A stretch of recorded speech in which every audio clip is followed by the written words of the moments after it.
and welcome to another episode of the podcast.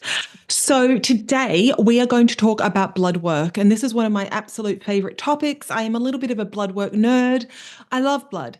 I love blood because it is the gold standard for many things, right? And it's also very easy to run and usually quite inexpensive. And let's be honest, in this functional medicine world, there are a lot of tests that pop up that are very, very expensive.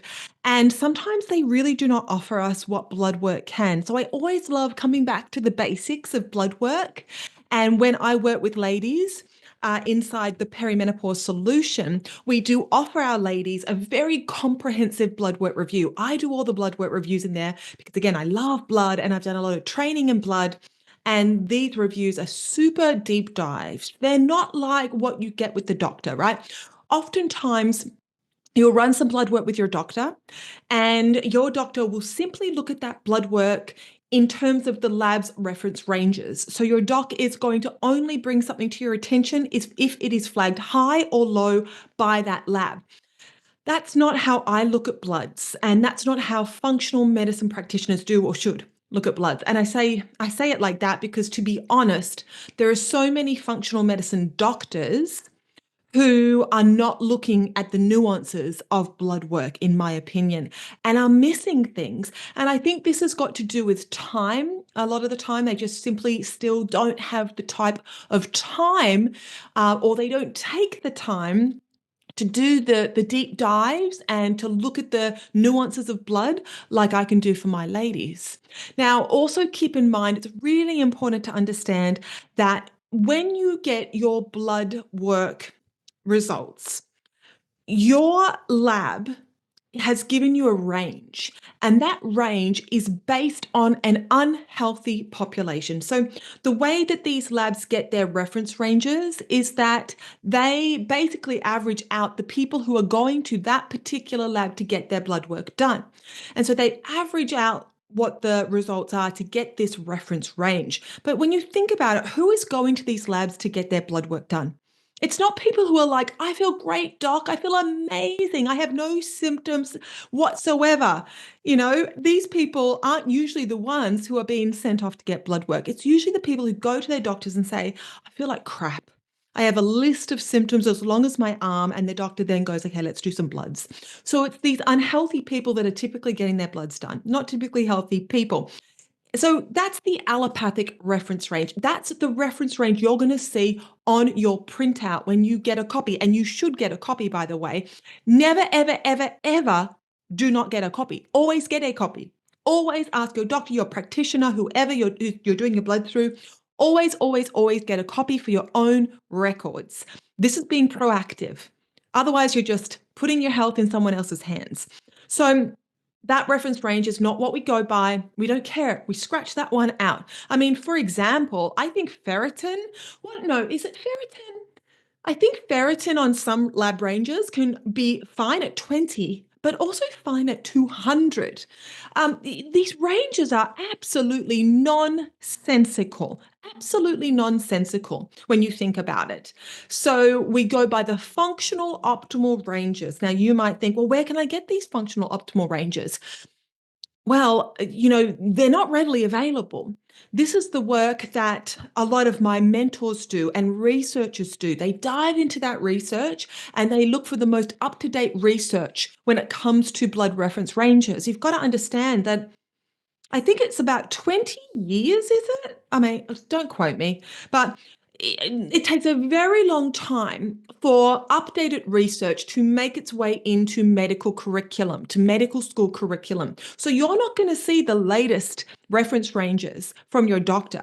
Even if your doctor happens to be proactive and functional and is looking at the data, they're not going to get these most up-to-date reference ranges unless they're doing that research themselves. So people like myself, we pay thousands and thousands of dollars to keep our education updated and to learn from mentors and researchers in the field who have their finger on the pulse and who can say, this is the best to-date evidence we have for the reference range for XYZ, okay? So it's not available to you unless you pay thousands of dollars like I have.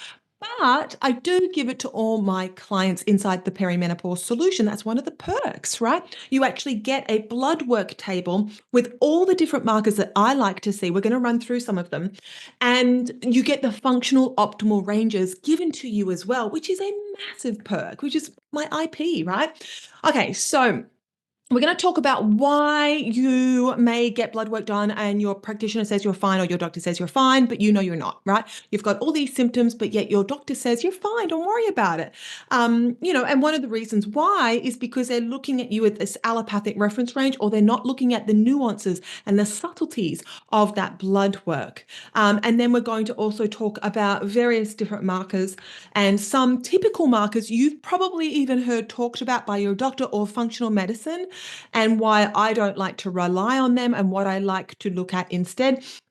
Now, just quickly, we'll touch on thyroid. We're not going to get into hormone bloods.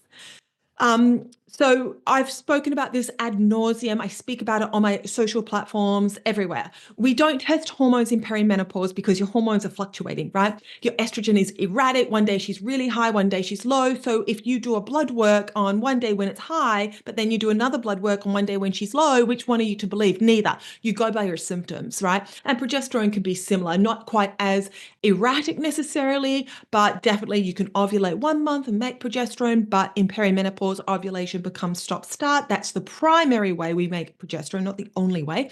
And so another month you don't ovulate, you don't make progesterone. So which month's progesterone reading are you to believe? None, don't believe any. And it's not to say you cannot or should never test hormones in blood. I like to start to build up a trend with my clients. I myself am always testing my hormones in blood just because I can write my own requisitions, and it's fun, and I know to not take it too seriously. So I just sort of look and see what day of my cycle. Anyway, I just like to do it for funsies. But it's not to say you cannot do it. You can do it, but you cannot hang your hat on the results. And your doctor might say, I can't give you HRT until I run your bloods. And that's more of a legal issue. It's not because these hormones will be harmful if you're midlife and you've got symptoms, these hormones aren't going to harm you. But, for their liability, their legal, their own comfort, they're going to maybe run bloods, right? And I get it. I get why doctors do it. But the reality is, even those doctors, even if they just need to do it and tick that box, if they are treating you and making suggestions for HRT based on that number that they get, then they are doing HRT incorrectly in perimenopause. Now, when you hit menopause, it's a little different. There are certain levels, for example, that we want to see progesterone and estrogen at in blood just to ensure that it's absorbing. And we do have some reference range for estrogen in blood once you're on HRT, especially in menopause, that can sort of give us a little tick of, okay, it's probably protecting the brain and the bones because it's at that level in the blood. So there are some nuances when you get into menopause and testing, but in perimenopause, yeah, just be real careful. So we're not going to dive into hormone testing, but I want to start out by talking about some metabolic markers. So one of the most important things you can do in midlife and for the rest of your life is look after your metabolic health. That is your cholesterol levels, your lipid levels, your insulin, your glucose, your inflammation. These are the things that really constitute metabolic health. And as we get into perimenopause and our hormones start to shift and change, our inflammation rises and our metabolic health takes a nosedive. And as we progress through perimenopause and menopause, other things happen too. Other changes happen too in the gut, but also changes to our muscle. We start to lose muscle. And unless we do things to counter that, we will lose muscle. It's not if, maybe, it is definite. It is 100% positive. You will start to lose your muscle as you age. And the only way to counter that is to do two things: eat enough protein. Unfortunately, most people start to eat less protein, and lift heavy weights. You must do both of those two things. And the irony is, when we're young, we do these things, right? We're at the gym, we eat, we got a good appetite, right? We got good digestion. But then as we get older, people don't work out, right? They start to get less active and they have less of an appetite. So they eat less protein. There has to be a massive shift there, though. So metabolic health, really important. I suggest you do these markers every single year. So for metabolic health, you want to, again, when your metabolic health declines, your risk of diseases increases. That's why we've got to support metabolic health.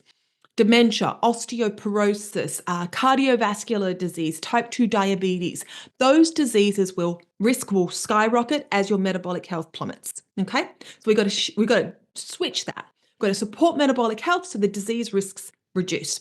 So we want to be looking at fasting insulin is one marker you can do, but it is not the best marker. You may, if you're in the functional wellness space online, the wellness space, and you probably have heard people talk about fasting insulin a lot. Fasting insulin is not the best marker for insulin in the body. Okay. And this is again why I do pride myself on my blood work knowledge, because I don't hear a lot of people talking about these things.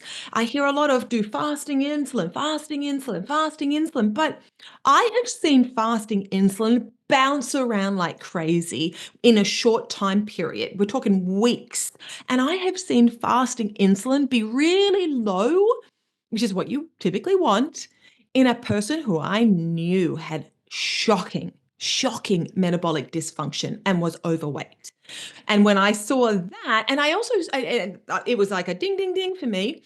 I also I've seen this more than once actually. And one thing I do think is very common is if somebody has a thyroid problem, it can definitely falsely lower. I think clinically, I haven't seen this in the research necessarily, but I think that can falsely lower fasting insulin. So fasting insulin, go ahead and do it and keep it under 5. But the best marker that is never run, and your doctor probably will not run it, you'll have to ask for it, and then you have the issue of them knowing how to interpret it, is called C-peptide. That is the best marker for insulin levels in the body, but only if you know how to interpret it properly. And so then we have fasting glucose. Okay, fasting glucose is a relatively useless marker. I mean, it's not useless. It's like iron. It's like meh. But fasting glucose can bounce around as well. And one measure of fasting glucose, like, yeah, if it's really high, like, of course, you sit up and you pay attention. But that's not, you can do your own fasting glucose at home. You can do it by a finger prick test. You can use a CGM. These tools can be very fascinating and interesting for sure. And can tell you if you've got a really big issue with hypoglycemia, dropping blood sugar, or hyperglycemia, elevated blood sugar. Sure, I think those tools are interesting. But fasting glucose is what your doc will run. And one fasting glucose number is not that helpful. A more helpful marker is something called glycomark. Again, your doctor will not run this for you. So again, you have to run it with somebody who knows what it is and how to interpret it. But this is a much, much, much better marker for how your glucose is spiking after a meal. And yeah, almost no one is running this, but it's a much better marker. And then we've got HbA1c. You've probably heard about this. It's a marker for blood sugar control over a 3-month period. It's got to do with red blood cell turnover, but it can be elevated falsely or falsely lowered due to various different factors, including red blood cell turnover. So this one needs proper context. And again, it's not, in my opinion, as good as the glycomark. You want to just, keep that one, read that one with a grain of salt as well. But, a really knowledgeable practitioner can take all of these things plus your clinical presentation and really understand if you have a blood sugar issue or a metabolic health issue. Then cholesterol. I do think it's important to, keep an eye on your cholesterol. As estrogen drops, our lipids can go wonky for sure. But when it comes to cholesterol, it's not the individual marker. So like, let's say your doctor has a look at your cholesterol reading, just full, total cholesterol, and it's high. If they're saying you've got high total cholesterol, we need to put you on a statin, then you got to really think twice about whether that doctor really knows what they're doing, because there are nuances to cholesterol that we can't really get into. I did do an episode on cholesterol quite some time ago that we'll link to in the show notes. But you want to think about particle size. You need to think about ratios of cholesterol. There's a few different things. You need to think about whether you're something called a lean mass hyperresponder. So again, cholesterol has to be looked at with a more nuanced approach, and these deeper cholesterol panels with particle size and looking at ratios is really important. Now, When it comes to liver markers, I think they're important, but AST and ALT alone, these are the typical liver markers. There are many other markers on your blood work that a skilled practitioner can look at that are indirect liver markers. There's even a ratio we can do to determine your risk of non-alcoholic fatty liver disease, which is very, very common, especially if you have hypothyroidism. So I've actually found non-alcoholic fatty liver disease in a couple of clients, but they had run bloods with their doctors and their doctors didn't think anything was wrong. So it's looking at these things. We need to look at your BMI with your GGT, with your waist circumference, with your liver enzymes, your trigs, things like this to really get a full picture of what your liver is doing. ALT and AST alone are not enough to determine your liver health. These can look perfect. These are liver enzymes. They can look perfect and you can have raging non-alcoholic fatty liver. So be really careful about that as well. Okay, let's talk about thyroid. Because in midlife, thyroid problems can become rife. They can really start to take off. It's colloquially known as thyroid pause. One of the reasons why is because as our progesterone levels drop, it can take our thyroid with us because we really need that robust progesterone to support the health of the thyroid. But also, perimenopause, midlife, it's a time of great stress for a lot of people, right? We've got aging parents. Maybe there's marriage difficulties. Maybe there's teenagers who are causing problems at home. There's all kinds of reasons why midlife, midlife crises, right? It can be a stressful time. So stress will take down the thyroid, low progesterone will take down the thyroid. And so midlife can be this perfect storm for thyroid problems. So we really have to keep abreast of our thyroid. But let me tell you, so many thyroid problems are missed. So many doctors don't know how to properly interpret thyroid labs and they just look at TSH or they just look at TSH and T4, but it is the whole picture that gives us the value. You need your TSH, your free T4, your free T3, your thyroid antibodies, and reverse T3 can be telling. I used to not look at this so much, but let me tell you that reverse T3 is very, very telling and very, very important. If it's high or if it's low, it can really tell us what's going on. And you combine your thyroid levels with your clinical presentation to really get this clear picture. But also, there are so many things that can impact the thyroid that need to be taken into consideration. If you've had COVID in the last up to a year, even if you've had the flu, RSV, other infections, other illnesses, this can really impact the thyroid, and it can impact the thyroid momentarily, acutely, or chronically, right? You can actually get triggered into Hashimoto's when you've had, say, COVID or the flu or something like that. That's what we call sequelae it's the trigger into autoimmunity. This actually happened to me, and I'll be talking more about this in the future. So you need to be able to recognize these things to know what happened to cause the issue in the thyroid. And sometimes these things can just be acute, right? And they can resolve on their own. They don't always resolve into hypothyroidism. That's like me. I don't have hypothyroidism. So if your doctor isn't looking at your thyroid markers like this, they could inaccurately diagnose you or treat you. The other thing, yeah, it's really important to understand that you can have low T3 states, and it's not necessarily what everybody will tell you is an underconversion issue. This drives me nuts. Just because you've got low T3 doesn't mean you're just simply underconverting. You'll hear this from nutritionists or functional medicine practitioners. You've got good free T4, but you've got low free T3, so you're not converting your T4 into your free T3. And this is not necessarily, well, it's not that it's not necessarily the case, but you could have this thing that occurs after you're ill called non-thyroidal illness. It's low free T3 state, and it's very normal for the thyroid to do this. And a lot of the times, even TPO antibodies can be a very normal response to a stress on the body. And sometimes these things can even themselves out on their own. So many nuances when it comes to thyroid, but an important one to keep on top of for sure. And then there's iron. I mean, this drives me bonkers too. We are still stuck in the dark ages, just like vitamin D. I think vitamin D has, I've done podcasts on this. I'm going to do another one on it soon, but it has been linked to everything. Apparently, if you go onto social media and type in vitamin D, you'll figure out that your problem is low vitamin D. No, it doesn't matter what your symptoms are. It doesn't matter what your problem is. It doesn't matter what your condition is, what your disease is. It's vitamin D. That's what caused it. it's low vitamin D, so take vitamin D. And then what we find is that all these issues that vitamin D is apparently linked to do not get better when you take vitamin D.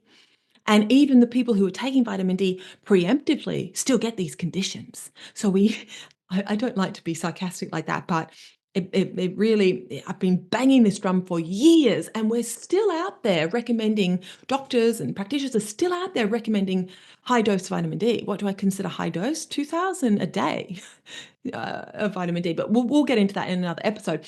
So iron is similar. You cannot rely on ferritin. So still to this day, we have doctors looking at ferritin saying your ferritin is low, you are low in iron, you need to get an iron infusion or you need to take iron. No, no, no, no, no. This can be very, very, very dangerous. You probably are not low in iron. The chances of you being low in iron are very, very low. Even if you have heavy bleeding, that is not always the case. It's usually not the case. Iron is very, very complex. But ferritin is not the marker. You probably have an iron metabolism issue. You probably don't have a low iron issue, and getting an iron infusion or taking oral iron is probably going to make things worse, or it's going to feed things in your gut, infections, bacteria, because iron is like chocolate to bacteria, as a paper once said. So yeah, please don't ever go taking iron if somebody has just said you need it because your ferritin's low, because they don't know what they're talking about. That is not a clinical way to determine iron deficiency. We need to look at a lot of different things, including something nobody ever looks at called soluble transferrin receptor. That is never run. Again, you have to ask your doctor, and then the doctor has to know how to interpret it. And then we also want to be doing a little fancy calculation using your ferritin and your soluble transferrin receptor. We want to determine if your body truly is looking for iron or not. And then we need to look at hemoglobin and other things to really understand what's going on. And then we get to the root cause of what's going on with iron metabolism, rather than throwing iron at the body, which can be dangerous. And the same goes for D. Look at the root cause if you truly are deficient, but reference ranges have been completely overinflated. And the reference range for D is much, much smaller and lower than many of your doctors or even your labs would have you believe. They have been completely blown out of the water. And usually with vitamin D, it's not a vitamin D issue all the time. It is oftentimes a metabolism issue. It's often got to do with inflammation as well. Again, we'll get into it in another podcast. I did one recently, actually. So I don't know if I need to do another one. We'll link to that one as well. So we'll link to the cholesterol one and the vitamin D one. Okay. Selenium is another one that so many practitioners will just throw out selenium like candy, especially if they think you have a thyroid issue, or if you do have a thyroid issue. I just, it really, really bothers me when you go, let's say you go to a practitioner and you tell them you have hypothyroidism or you have Hashimoto's, and they will instantly give you selenium. That is not correct. That is not a good idea. The chances of you being low in selenium are also very, very, very low.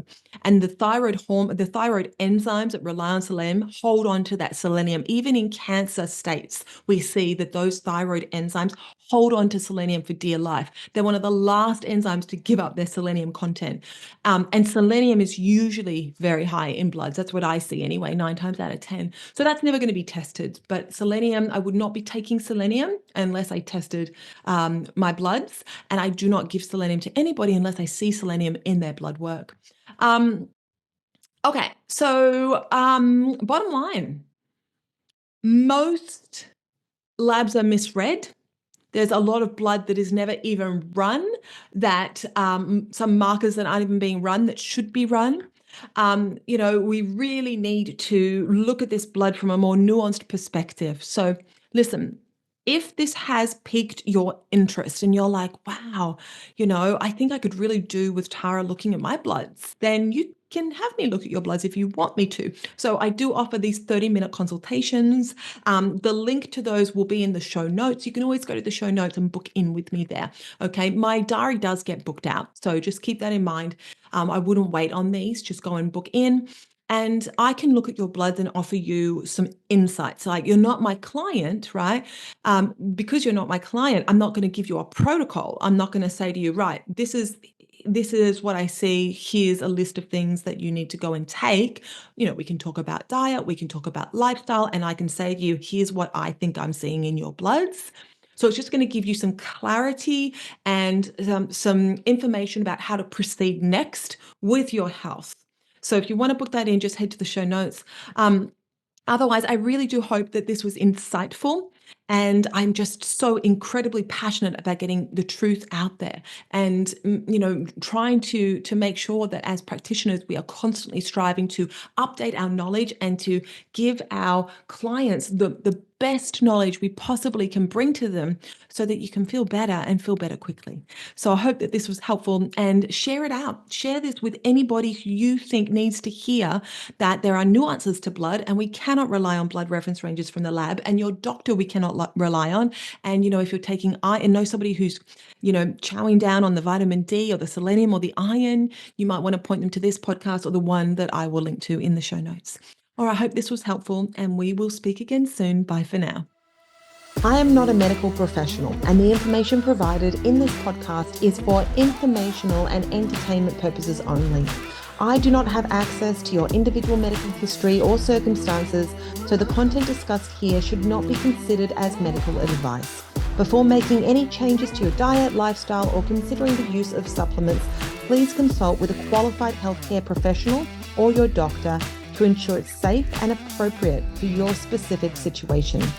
Any decisions you make based on the content of this podcast are at your own discretion and risk.